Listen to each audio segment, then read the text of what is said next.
One.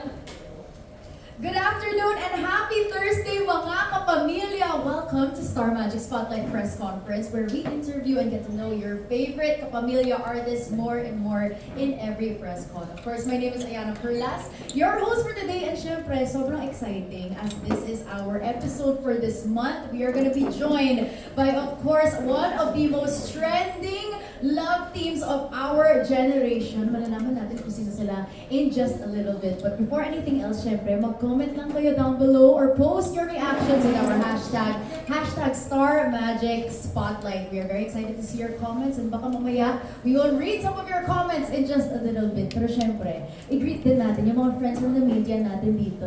Yes, thank you so much, friends from the media, for taking the time to be here today. We are very, very excited for this episode kasi syempre, ang makakasama natin, we will get to know more about two dynamic individuals who have completely captured the public's attention with their authenticity. Alam naman natin yan, sa PBB pa lang, authentic na sila. And not only that, undeniable spark and charisma. From, again, PBB Gen 11 straight into our hearts. They continue to be the talk of the town. Let's give it up for JM Fiang! Hello! Hello! Hi everyone! Hi everybody! Yes, hello JM Fiang. Kamusta? Grabe, wait lang. Gusto ko lang sabihin. I have to say this now. Siyempre, from the movie Almost Us. Grabe yung face cards niyo. Yun lang gusto ko sabihin. Grabe, sobrang talented nyo. But then we'll get to know more about that later. Pero how are you guys? How are you? Pagod, tumakbo tayo eh. Oo, pagod. Pero happy kami. Yes. Happy. Good blessing naman yung pagkapagod namin. So, bigay pa kayo sa amin. More. Yes, for sure. More and more blessings to come. Pero bago yung Chika Minute natin, actually, nag-prepare po kami ng surprise video para sa inyo. Yes, ayan. Let's all watch this. It all began under the watchful eyes of Kuya. Inside the Big Brother house, a raw, heartfelt connection bloomed right before our eyes. As the world got to know the authenticity of Fiang Smith and JM Ibarra, the cultural phenomenon JM Fiang was born. What started in a reality show as an on-screen tandem instantly exploded into the definitive new-gen love team to watch out for. Transitioning from real-life housemates to full-fledged actors, they proved their chemistry goes way beyond the Bahay ni Kuya. Their smash hit entry in the Metro Manila Film Festival, Shake, Rattle, and Roll Evil Origins served as their first collaborative project together, showcasing a spine-chilling performance that left fans wanting more. They kept the momentum going in their digital series Ghosting, establishing their on-screen chemistry that is both effortlessly natural and deeply captivating to a whole new platform. Now they reach their biggest triumph yet. Their very first lead film, the blockbuster hit Almost Us, is taking over theaters nationwide. JM Fiang has officially conquered the box office, grossing a spectacular 23 million pesos in its first week alone. Definitely a back-to-back feat for JM Fiang as they are regularly seen in Prime Video's Love Is Never Gone. This goes to prove that JM Fiang will continue to conquer our screens with their undeniable chemistry, a connection that we are about to witness in this episode of Star Magic Spotlight. 6, 5, 4. Ay, guys, palapakan po natin, JM Fiang! Oo naman, we got surprise video pa. Napaka-perfect. And grabe, actually, nag-goosebumps ako kasi I just wanna say, can you guys imagine blockbuster hit na or parang box office hit na yung movie mo Almost Us? Na-envision niyo ba yun while filming this? Hindi, wala kaming expectation habang ginagawa yung film eh. Parang mas lamang yung pressure ganun, na ginagawa namin siya hanggang matapos nang wala kami na-expect. Totoo, kung ano yung sinabi niya. Yes. Kasi actually, pinag-usapan namin right after kami matapos ma-film yung buong movie. And ayun, totoo nga na pag first film mo, kakabahan ka talaga. And kami nung time na pinag-usapan namin, sobrang napapressure kami kasi ang dami expectations. And yung time na yun, nung nag-usap, puro usap? Ano ba yan? Pero nung time na yun, nag-usap kami. Hindi kami masyado nag-expect na yung gross niya talaga is umabot sa ganyan kalaking halaga. So very thankful kami and actually nagulat din kami pagkakita namin sa Instagram. Grabe talaga. Kasi I think nung ghosting, ako rin yung nag-host. Yeah. And grabe yung maturity, yung change ng characters nyo. From ghosting to, of course, dito syempre sa ghosting medyo papilag-papilag. Ito naman mas mature na role na for you guys. Kamusta yung pag-shift nyo sa roles ninyo?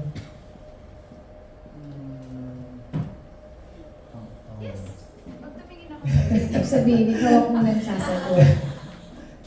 Sa akin na siguro mas malalim compared kay Trev sa kay Mac. Mas malalim si RR and mas kahit isang straight yung backbone niya as a best friend lang. Pero yung lalim niya mas complicated siya kumpara dun sa dalawang character na pili ko sa ghosting. So, challenging. Yung role ko naman bilang si Janine. Actually, same na yung pangalan ko eh. Sa Almost Us and sa Ghosting, same na Janine, nagulat na lang ako. Pero si Bulots na lang. Si Bulots kasi meron siyang hugot. Meron siyang lalim na hindi mo makikita kay Janine sa Ghosting. So, mas na-challenge ako sa character ni Bulots kaysa kay Janine talaga. Kasi si Janine kasi sa Ghosting, happy-happy lang siya eh. Parang, nalaglag. Yung character kasi ni Janine sa Ghosting, happy-happy lang siya. Kung ang pinaproblema niya lang lagi, love life. And si Bulots kasi, malaki yung pressure sa kanya pagdating sa pag-aaral. Kasi yung mami niya is attorney. And gusto ng mami niya, same sila maging attorney. Right? So, may lalim din talaga si Bullets. Grabe yung pressure din yun, no, as a child.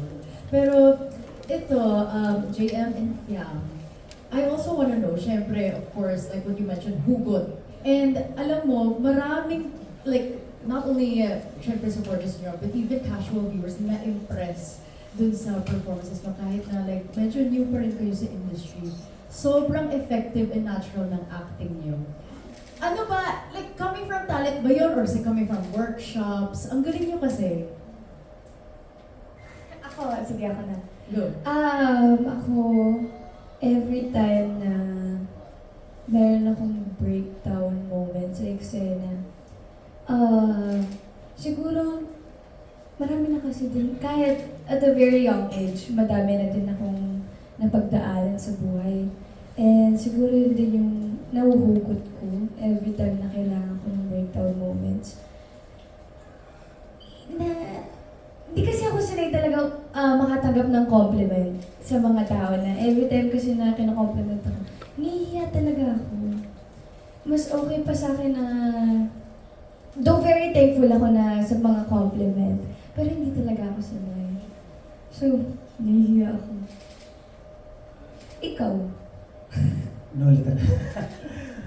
Yung ano nga, yun. Performance? Yes.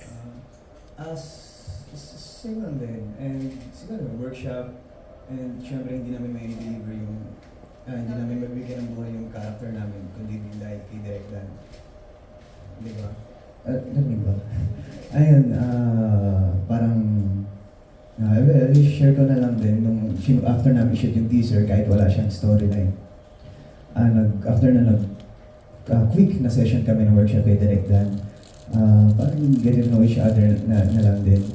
And no, hindi siya typical na workshop. And pinakang naalala ko na binigay lang niya sa akin na tip.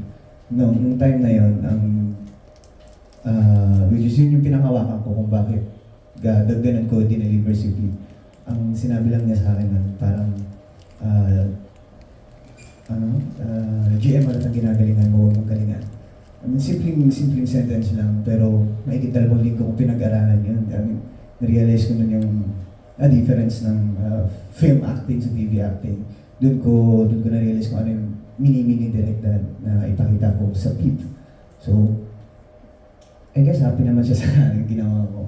Interesting na bringing up mo yung workshop, yung getting to know workshop. This is for Almost Us, tama? Yes. Grabe, may getting to know workshop pa kayo. Meron pa kayong natutunan nun about each other na, ay shucks, ganun pala si JM, ganun pala si Fiam.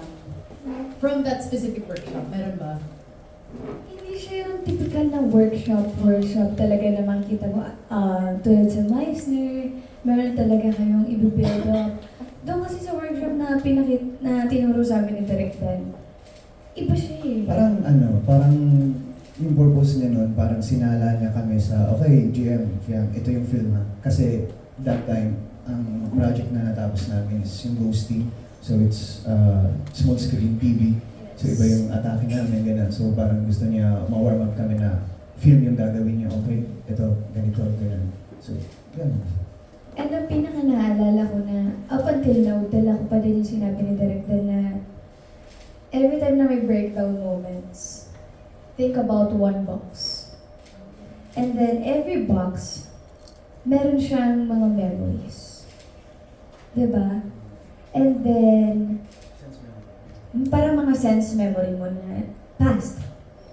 And then, mag-focus ka na kumuha ka ng isang box. Pag nakuha mo yung isang box na yun, after mo makuha yung emosyon na kung ano yung na-feel mo dun sa box na yun, i-close mo ulit para makamove on ka. Yes, yun yung one thing na naalala ko na tinuro sa amin ni Direk Dan. And sobrang effective nun kasi madadala ko yun habang buhay sa akin. Would you say na merong parts sa inyo na nag-heal dahil sa movie na to? Dahil sa method na yun din. Diba? Like moving on. Yes. Meron. Oo naman, especially yung mga yes na lang. Baka ma-overshare ko. Yes. Bongga. Yes. Pero grabe halata naman na, well, number one, box office hit in its first week. Not only that, grabe yung gross niya. And halata naman na very effective nga yung naging methods nyo, workshops nyo, and everyone loves the movie. Like, wala ako narinig na bad review about Almost Us. Kaya congratulations, guys. Yes, We are so excited for more projects with JM Fiang. And just, malay natin, di ba? Kailan ba yung next project? Wala pa. What? Secret! Okay, abangan natin yan. But of course, syempre, kagaya na sinabi ko kanina, JM and Fiang, meron tayong friends from the media dito who have their questions for you. They were able to submit their questions. Kaya naman, let's start things off with Push. Okay, we have here, our first question is for JM. Cinemalaya Dan Villegas indie films alongside the Love Team projects. It feels like you're building two careers at once. Which one are you betting on when no one is watching? Critical question ba? Well, parang inamin ko na after ko lumabas ng PBB. And ayun, habang nasa proseso ako ng FDCT, ng crash course nila for Meisner.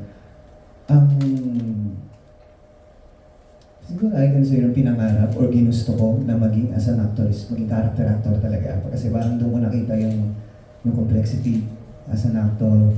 And isa din si Direk Joey Reyes na nag-explain sa akin kung ano yung pinakaiba ng as a character actor and as a leading man. So, syempre yung choice na sa amin. Doon ko parang parang ang sarap maging character actor. No? Hanggang dumating si Maxie, si Charlie number 82 na character ako doon, syempre. Ilang taon ako din yung character ko doon, bata pa. So, kinoconsider ko siya na character role yung ginawa ko doon and nakakagulat lang na ang daming napansin nila or feedback nila na nakikita nila ako as leading man. So yun yung hindi ko na-expect na parang character yung ginawa ko dito pero leading man yung matay nila i-point out sa akin. So, I guess, siguro parang kahit huwag na lang ako pumili, parang hindi naman siguro masama kung pwede ko subukan parehas kung kaya ko naman, di ba? Kung may tatawid ko naman. So, parang hindi ko parang yung option na hindi ko kailangan bumili. Ganda ng sagot actually. Diba sabi niya, yes, go. Siya na yung sasagot for me. Yes! Your kodigo, diba? Perfect. But alam mo nga, JM, I like what you mentioned na parang goal mo talaga maging character role. Tama?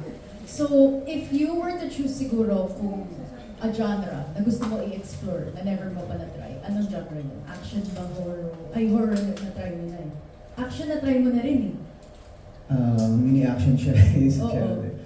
Siguro kung hindi ko alam kung anong genre yun, pero kung pagbabasahan ko lang yung mga yung feedbacks nila sa akin, base na sa observation ko, parang gusto ko magkaroon ng pelikula o gumawa ng pelikula na sinasabi kasi nila na parang maamay mukha ko, na parang wala daw akong gagawin masama.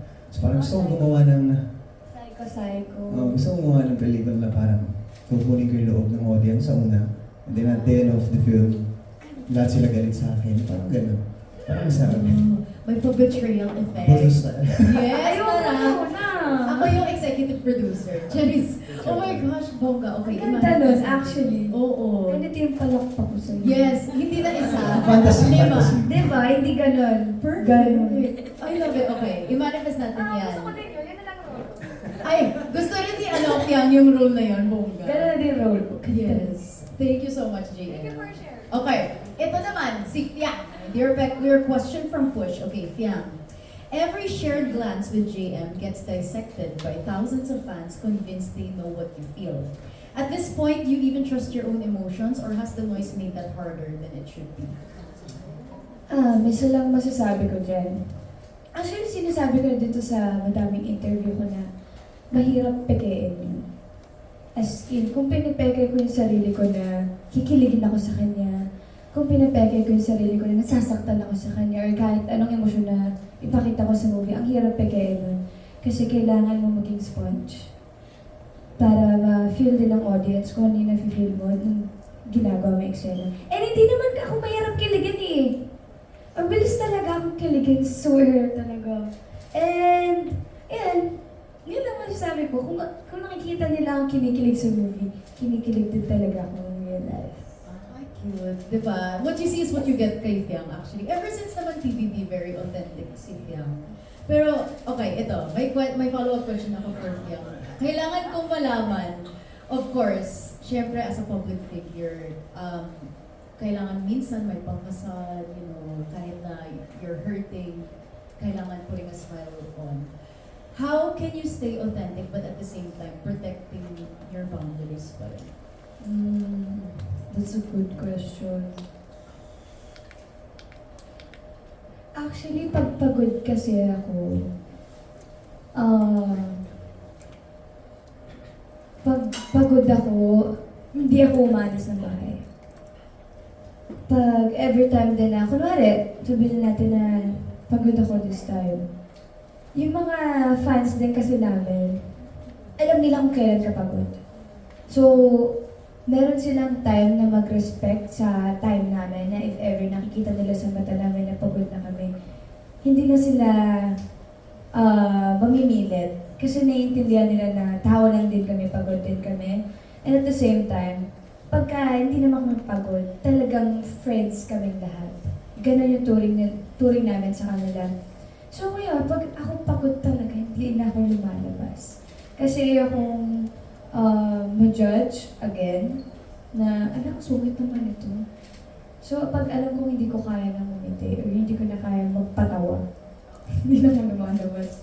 Parang keeping that part Yes. private na lang sa'yo. Oh, I love it. Okay. Thank you so much, Fiang and JM. And maraming salamat to Push for your questions. Okay, ito naman. From John Bueno of Cumacao. Ito, for JM. Has the success of Almost Us sunk in yet?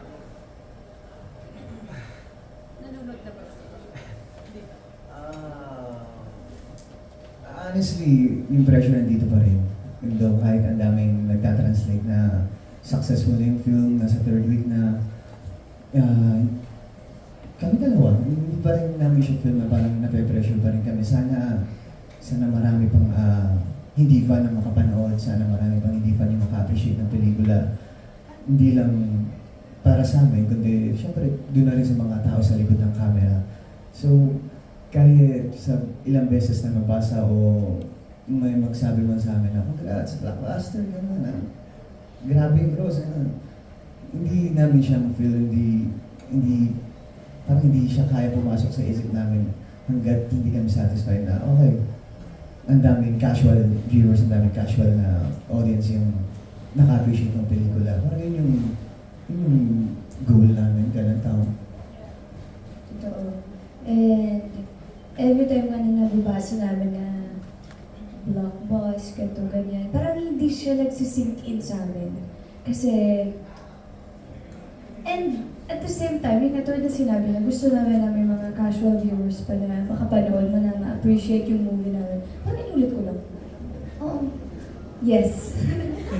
Yes. Pero oo, totoo naman yun na parang mahirap talaga maging quote-unquote complacent sa product kasi syempre. Yes, kampante, di ba? Kasi kailangan parang gusto nila everyday may improvements, which kita-kita naman kay JM Fiang. Yes. Okay, ito naman for Fiang from John Bueno as well. Recent articles have been published about JM publicly admitting that he is courting you. And hearing that, do you feel kilig about this? Oh. May article? Sino gumawa nun? Hindi. Totoo, may article? Sorry guys, hindi na ako nakakapag-phone talaga swear. Search ko yan mamaya, tapos update ko kayo pag kinilig ako. Kasi hindi ko pa talaga swear, hindi ko pa alam. May article pala kasi hindi na talaga kami masyado nakakapag-phone. And every time na meron kaming pahinga, hindi na talaga kami nawak ng phone. Lagi kami naka-airplane mode, every time na meron kaming sarili namin na pahinga. So, may article pala about Curtis. Thanks. Thanks. Pero ito, kaya alam naman natin kapag may manliligaw, nakakakilig talaga. Yes. Ano yung siguro most recent na kilig moment mo? Like, with Okay. JM? Lumabas naman to, so pwede ko siyang i-share. Kung ano yung ginawa mo for my salubong birthday. Yeah. Kainis? Hype man. Eh, nung time na yun, sinundo niya ako sa bahay ko. Tapos sabi ko sa kanya, sunduin mo ako dito sa bahay. Kasi pupunta ako kay na mami. Dito kay na mami, doon ako sa salubong ng birthday ko. So ako, nakapagtulog and everything. Kasi nga kay na mami ako tutulog.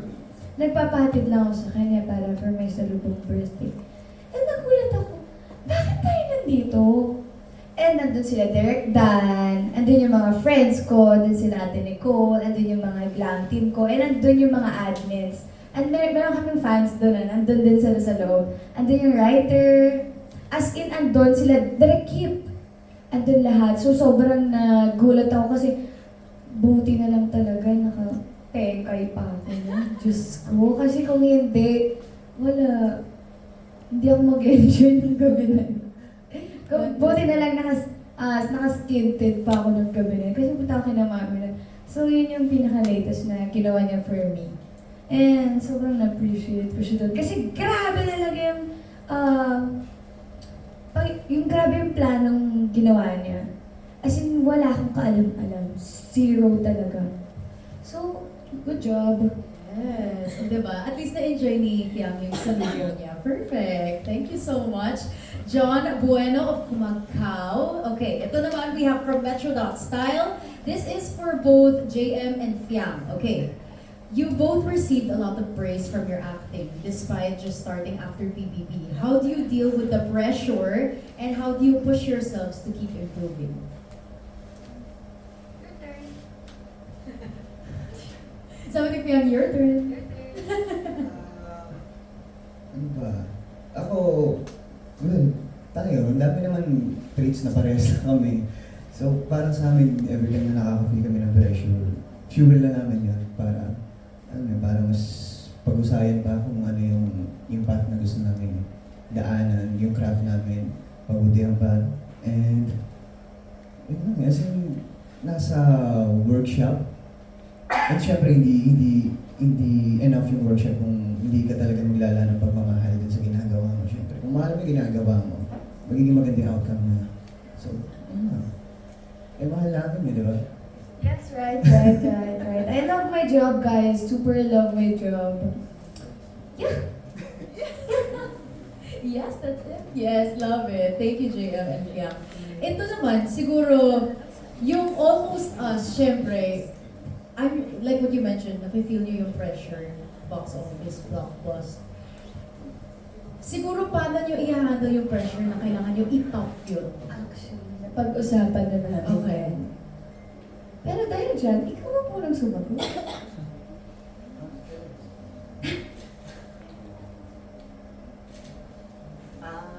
Buang?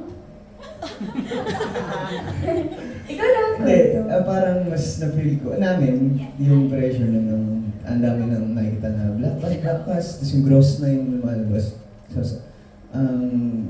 napapag-usapan namin na parang, shucks, kailangan yung next project natin mas higit pa. Kasi, well, isa yun sa mga natutunan ko sa cinema na, kay Kuya Bong din, Kuya Bong Navarro, na parang sabi niya, sa first project mo, sa first film mo, dapat laging mas better yung susunod.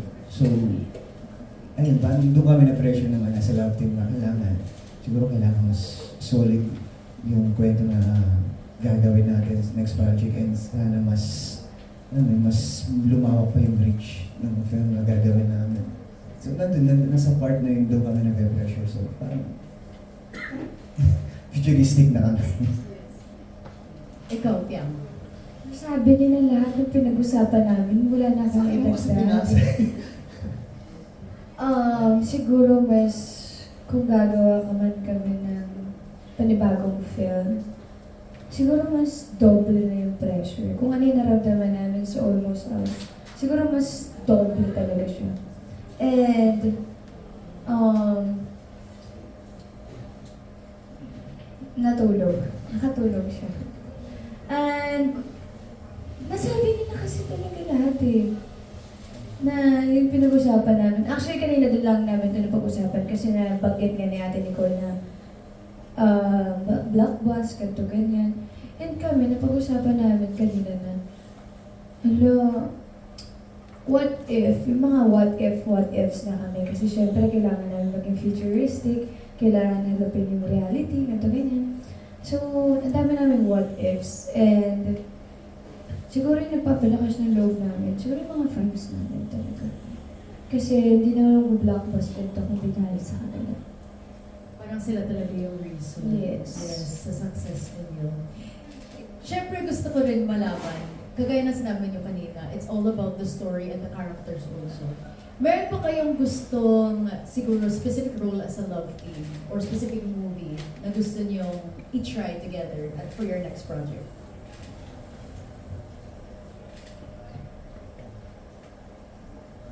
Uy, Harap.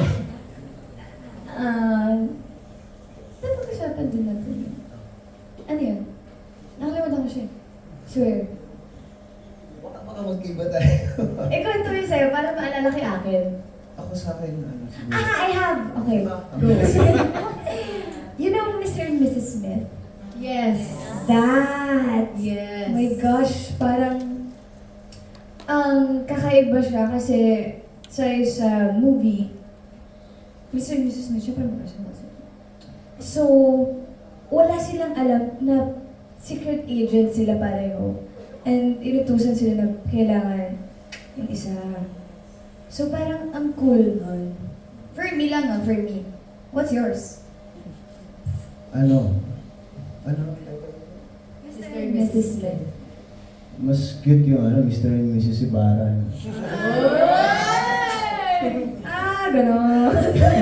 Hindi sa akin, may seryoso. Hindi, Pinapatawa lang namin kayo kasi baka naboboard na po kayo. Same. Siyempre, hindi naman pwedeng magkaiba tayo ng gusto mo. Hindi, kung ano lang, kung baga, yun yung for me. What's yours? Siguro, mature drama, ganun. Na may pagka-rom-com pa rin. Kasi yun yung kailangan mga Pilipino, kailangan nilang sumaya, di ba? Sa gulo ng Pilipinas. Gulo na ng Pilipinas. Grabe. Yes. I'm gonna run. Yes. Thank you, JM and Piang. I love it. Pero grabe, okay, mature drama. Yes. And also, Mr. and Mrs. Smith, i-manifest din natin yan for the next projects. Thank you so much. Ito, siguro, okay, we have another question from Kapamilya Vines. This is for the both of you. Following the success of Almost Us, anong story... Ay, na-answer na ba yan? Yes, you already answered. Okay. Ito na lang. Working with the veterans on Love is Never Gone. Ano ang important lessons na natutunan nyo bilang new gen actors? Yes, which is on Prime, tama. Yes. Ako, one thing natutunan ko kay Miss D talaga is you have to be on time. Kailangan talaga, mahalaga kasi kay Mama D yung 1 minute. Kung 1 minute, kung dumating ka na, kung call time mo 11, dumating ka ng 11:01, you're still late. Kasi hindi ka dumating on time. So mahalaga, yun yung one thing na sobrang tumatak sa akin kay Miss D na be on time. You have to respect yung time ng ibang dumating ng on time. And at the same time, pag ginawa mo yun sa kanila, babalik din naman sa'yo yun. So be on time talaga kay Mama D. Ayun din, same lang. Parang more on pakikisama sa lahat ng katrabaho mo. Hindi hindi tip sa paano ba bumilis umiyak, paano magpakil, paano magpatawa. More on iparamdam mo na tao kayo lahat sa set. Ganun. Actually, totoo yan. I feel like super important ng work ethics para Yes. tumagaw sa industry. Actually. Beautiful, yes. Thank you so much to Capamelia Vines. Last question from one of our friends from the media. We have from Cinema One for the both of you. What do you think makes you a good partner? Oh, that's a very hard question to answer. Good partner?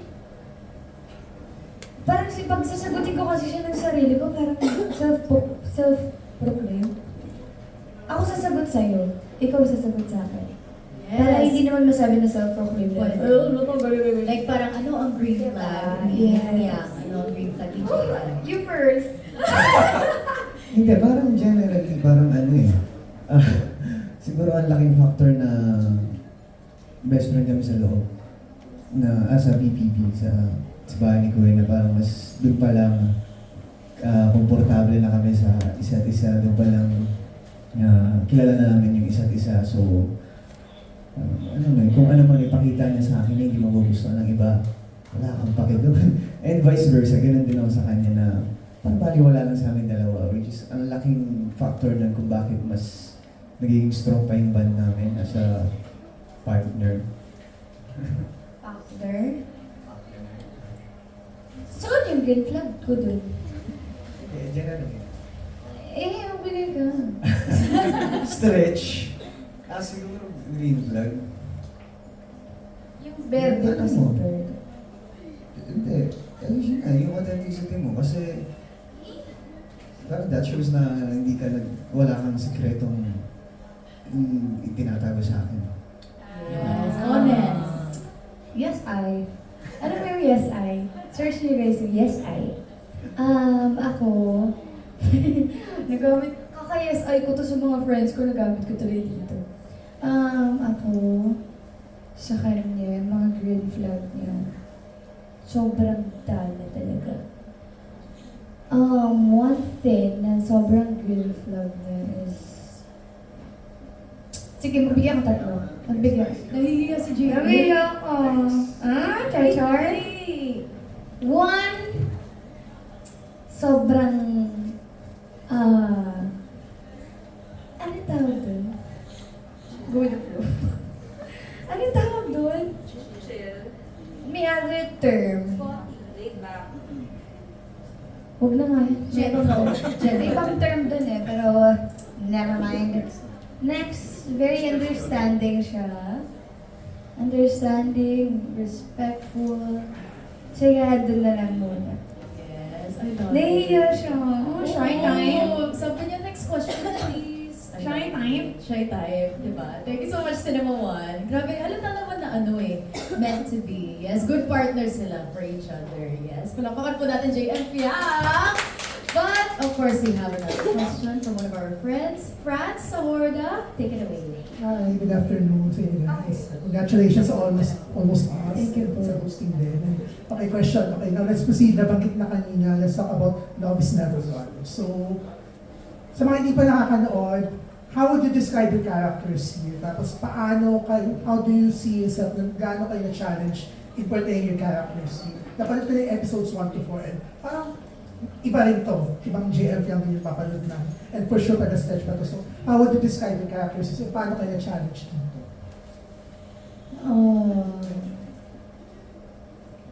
Ako si Raya Verona. Sa mga hindi po nakakalam, ako po si Raya Verona. Ako po ang prinsesa ng mga Verona. And yung character ko dito sobrang layo sa kung ano yung ugali ko. Sobrang layo niya kasi ano ba? Meron kasing time na sobrang maka-family siya. And meron ding time na dumadaan, Meron mga times na sobrang mahal na mahal niya yung family niya. And may mga times din na gusto niyang kalabanin yung parents. So, makikita niyo yung shift. Hindi ko in-spoil kaya ang tagal ko mag-isip eh. So, makikita niyo yung shift ng character ko po sa episode 6. Kasi doon talaga makikita niyo na kung sino yung pinipili ni Raya. Sa akin, sa amin, una pa lang challenging na kasi nung binigay sa amin yung papel ng character namin, parang that time, SRR, and then may papel na rin yung character namin dito sa Almost Us, so parang, isa yung iniisip namin na kailangan hindi magta-translate sa audience na iisa yung reaction, iisa yung emotion na pinapakita ng actor na to. So, dun, una pa lang pinag-aralan na namin. And for me, I can say na mas challenging si Ronnie kesa kay RR dito sa Almost Us. Kasi yung lalim kasi ni RR, ni Tip, is about sa relationship about sa romance, sa relationship niya kay Bulots. Si Ronnie, yung lalim niya, about sa buhay. Kasi wala siyang parents, wala siyang, kinukup-kup na lang siya ng side ni Kuya Joshua, ni Deo. And siya yung mismo bumubuhay sa sarili niya. Hanggang sa dumating na rin si Raya, na di natin alam kung ano ba to, blessing o problema. Di ba? So maraming branches kung bubuuin mo yung character arc ni Ronnie compare kay RR.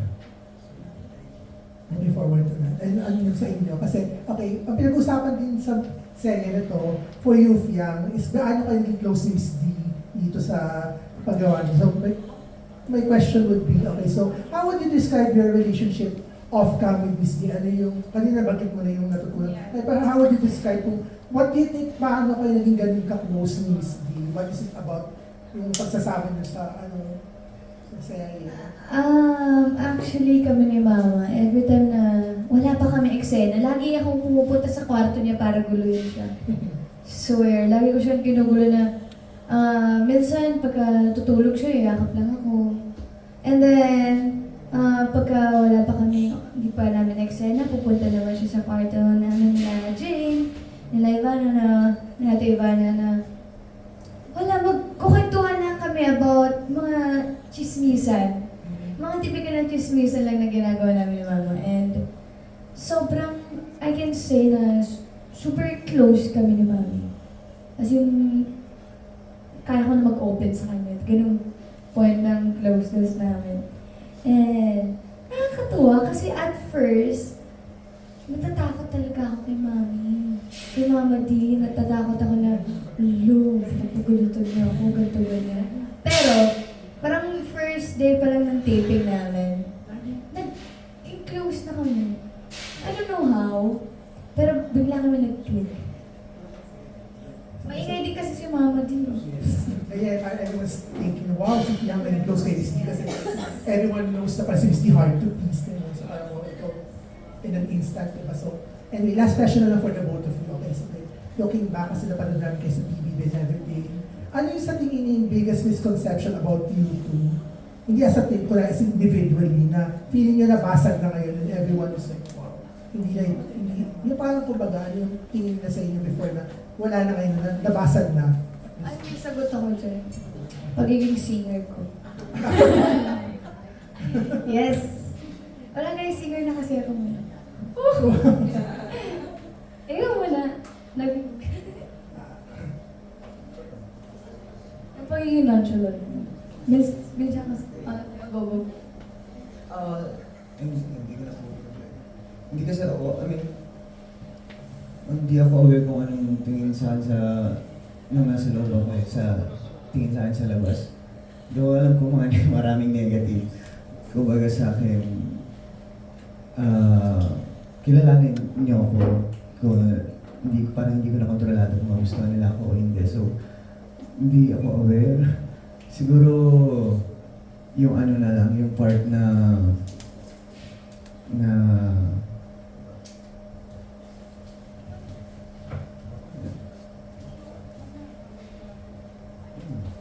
yun na lang, wala. As in, hindi talaga aware kung anong Hindi ka conscious at hindi ka... Yes. Stay with you ba niya? Or... Yung pagiging singer ko na lang. Naging singer But I ko. was telling your concert, ang galing mo na. So, anyway, congratulations. Thank you so much. Well-deserved ang mga blessings ngayon. More to come, please.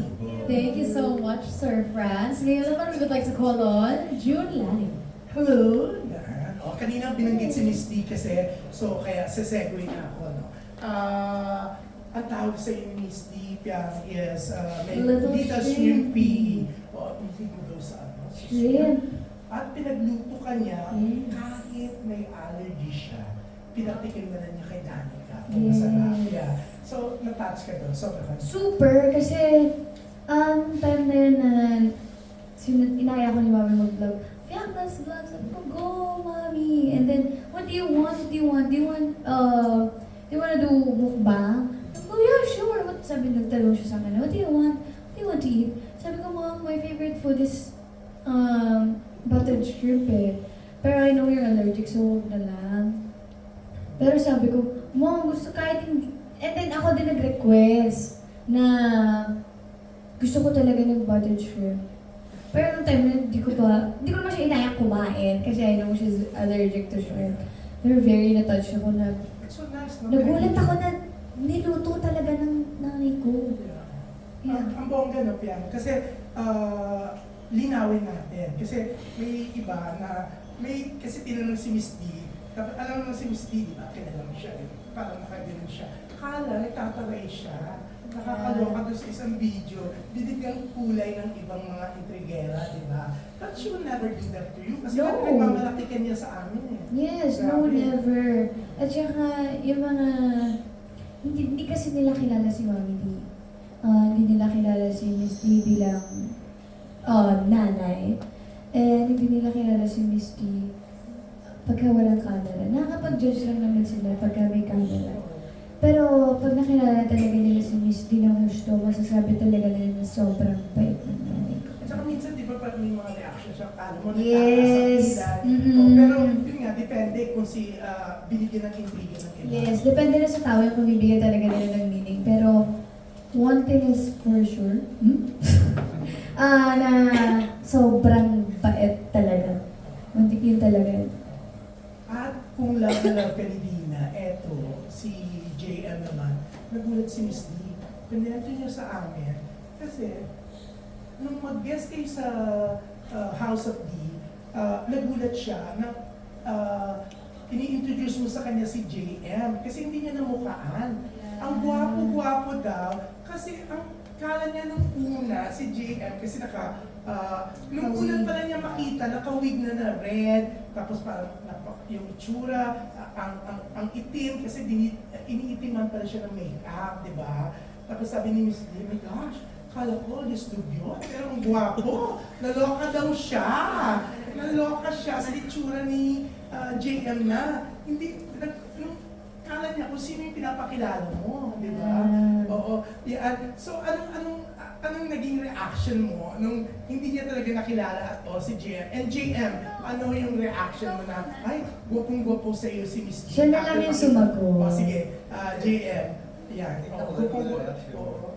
Ako, Ako natawa lang talaga ako. Pero nagulat ka nung hindi ka niya pinapansin. Kasi hindi niya raw alam na ikaw si si JM, ang alam niya, yung itsura mo doon sa show niyo, di ba? Kasi madalas po nun, sila sa Unit 1 and ako sa Unit 2. Yes, she explained So, that. Magkaiba kayo ng Opo. media. So, she just saw you sa StoryCon, tapos in character na, Opo. kayo look test. Saka every time na wala pa akong shoot nun sa unit ko, pag tumatambay ako sa unit nila, lagi lang ako nasa labas. Hindi ako pumapasok sa kanila sa dressing room nila doon sa malaking bahay. Kasi nahihiya ako. Yung parang one time nun, ayun, pinakilala sa akin. Pinakilala ako ni Fianca yung Miss D. So, Miss D ako si JM. Slakan lang siya. So, nung sinabi po niya yung time na yung vlog niya sa kanila, hindi niya ako namukha na, opo, kaya po pala. So, di ko alam, natatawa lang ako, pero syempre, at least, effective yung ginawa nilang appearance ni Ronnie. Pero yun nga, gwapong-gwapo siya sa'yo. The way na kwento siya sa akin, parang sinasabi niya na talagang bagay kay niya. Parang boto siya para sa kanyang may little surety, ha? Wala titiri-eyed ka. Parang na-touch ka. Nahihiya po yun pagka ganyan. Nahihiya na siyang sagutin. Pero gwapo mo talaga. Di ba? For Miss D to say that, di ba? Sabihin mo. Yes, I. Tingin ko na yan kay Miss D. Ay, ako na-appreciate ko sobra. Hindi ko na lang paano po i-take, pero na-appreciate ko po. Pero yun nga, syempre si Miss D kasi, kilala nga siya na mataray, no? May mga inireklamo na rin siyang mga young stars na naging co-star niya, na may mga attitude, di ba? Pero kayong dalawa, puli-puli siya sa inyo, di ba? Sobrang nyo na-appreciate yun. Sobra, as in sobra po. And kahit ako, una pa lang, hindi ko rin ni-expect na ganun yung closeness nila ni Fia, na grabe, talagang nag-click kayo. Hindi yan, walang script yan. As in, isa rin ako sa hindi nag-expect nun. So, ramdam na ramdam ko kung gaano kalalim yung band nila as mag-ina. May script man na wala. Pero nangangahulugan kasi yun na, mabait kayo, di ba? For Miss D na talaga nagustuhan kayo na siya pa nagkukwento sa press, di ba? Yan. So, syempre, kaya kami nga lalo namin kayo na-appreciate, di ba? Yan. Thank you po. Thank you. And Thank syempre, you. good luck and syempre, congratulations sa latest movie. Thank Si you. Miss Rosel and si Kit Monteverde, grabe na. Sabi niya, third week na, malakas pa rin, ang dami pa rin nagpapascreening. May mga screening na talaga namang sold out and they're very, very proud of JM. Congratulations. Thank you so much, Sir June. Ngayon naman, we have here a question from Miss Jamie Ortega of Soundcheck Manila.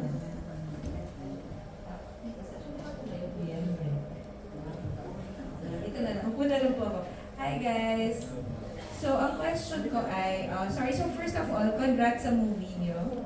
Na-invite ako ng fans niyo sa isa sa mga launch. So, sobrang ko nagustuhan yung mga characters. Si Janine parang relate ako sa pagiging fangirl and bubbly. Tapos kay JM, very galing na acting niyo. So, ay nakita ko recently yung sa vlog ni Miss Marisol Zoriano. Parang nag-acting workshop ba kayo doon? Or parang nagkaroon kayo ng parang acting scenes? So, kamusta experience? What did you learn from her? And how was it like doing that project with her? Thank you! Ako talaga po nung time na... Actually, sobrang natatakot ako.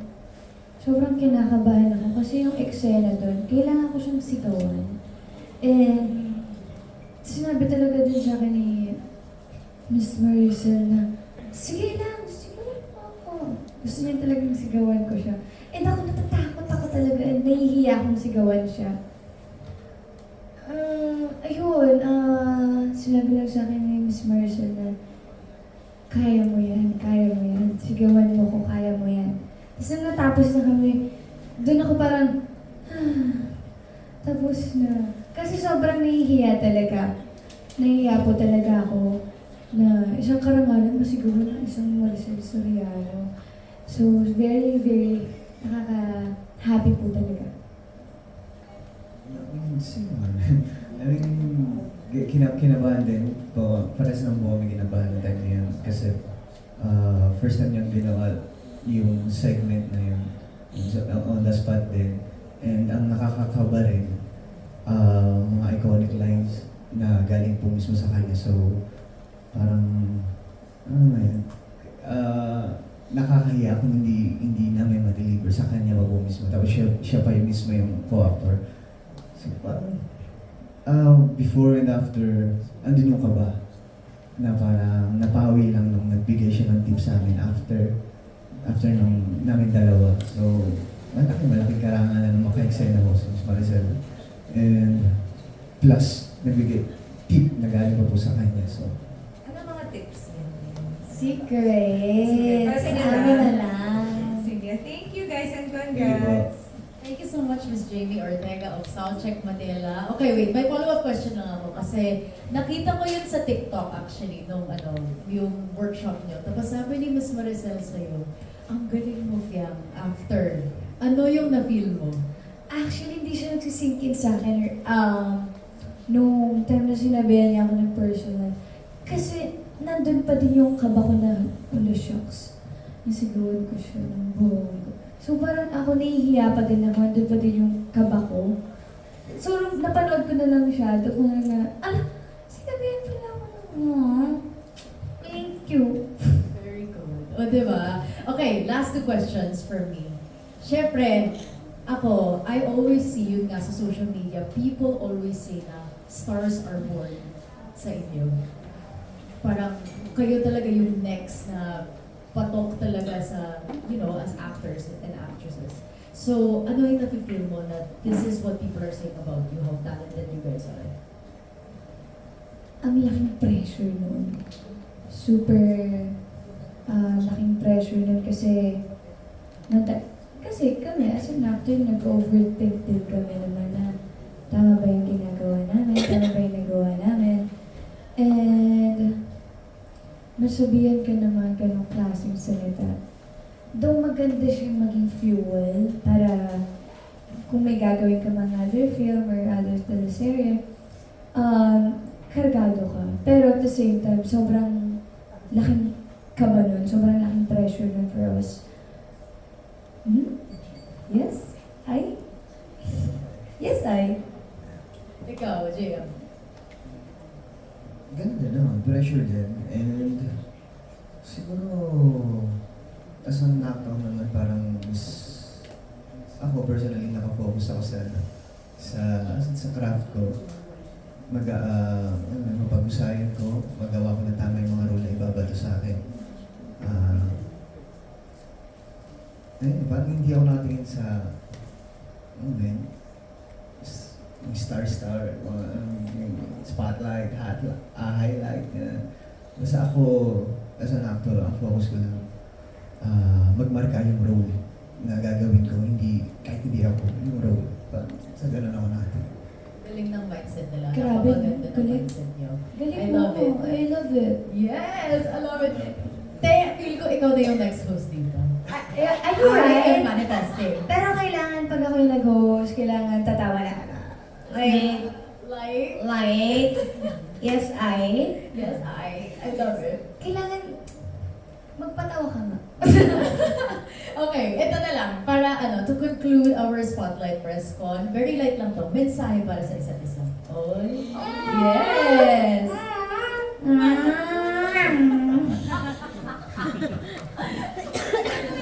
Kasi nakakaya, hindi kami nagme-message sa isa't isa ng mga very sweet, yung mga very meaningful na mga words. Kasi ang asa na namin lagi dapat wrong grammar. Okay. Yes, I. No, they don't. Hi, Bess. Sure, ikaw na.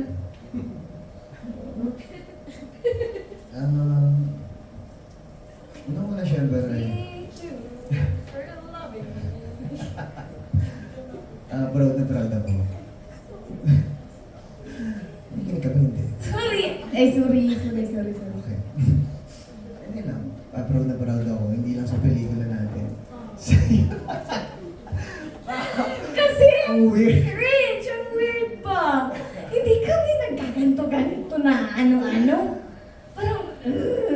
Sige, isang try natin. Seryoso. Yung galing sa heart. Ay, may natawag. Break. Go. Ayun. Alam mo? No? Hindi, basta... Hindi, proud na proud ako. Hindi ko man madalas masabi sa'yo, sobrang proud ako sa'yo sa ginagawa mo as, ano mo yun, bilang tao, bilang artista, bilang actress. Yes, Sobrang proud na proud ako sa'yo. And, yun lang. Yun lang? Lagi mo alalahanin lang na, ay, lagi na ako nandito. Yung ano? Hindi, kung kailan mo gusto, okay ko lang eh. Ano kung kailan mo gusto? Ha? Ano Gusto yan? mo na. Hindi, kung kailan mo, kailan kailangan mo ng tulong, tama ba yung grano? Wala na iintindi nun. Ang gulo na natin dito. Wait lang, patanggal ako ng tama. Hi dear. Ang cringe ba? Always remember? Okay. Cringe na to ha, pero gagawin ko to. Tinanggap niya na lang eh.